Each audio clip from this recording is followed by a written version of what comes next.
Hello guys, रोमानियामा चाहिँ बोतलहरू बेचेर पनि एउटा बोतल बराबर 50 लिउ चाहिँ हामीले कलेक्ट गर्न सक्दो रहेछौँ। अनि हामी 7 दिन भइसकेको थियो हामी आइसकेको। अनि त्यसपछि हामीले खाएको पानीको बोतलहरू भेला पारेर हामी साथीहरू गयौँ मेसिनमा। अनि त्यो मेसिनमा चाहिँ हामीले सबै साथीहरू मिलेर एउटा एउटा पालो गर्दै हामी हाल्दै थियौँ। अनि कुनै कुनै बेला चाहिँ त्यहाँनिर समस्याहरू देखाइरहेको थियो, तर के कारणले हो त्यो पनि थाहा भएन, किनकि हामी फर्स्टचोटि हो नि त। अनि त्यसपछि हामीले त्यो सबै हाल्यौँ। अनि त्यसपछि हामीले त्यसबाट हामीले कलेक्ट गरेको पैसा भनेको चाहिँ 18.50 लिउ थियो त्यहाँको। अनि खुसी भदै हामी सबैजना ग्रोसरी छिर्यौँ। अनि 2 बोका चामल हामीले खाने चामल ल्यायौँ।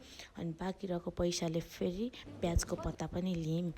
अनि त्यसपछि हामी काउन्टरमा गयौँ। अनि त्यहाँ हाम्रो स्क्यान भयो हाम्रो सामान। अनि फेरि हाम्रो पैसा स्क्यान गरेपछि हाम्रो पेमेन्ट भयो।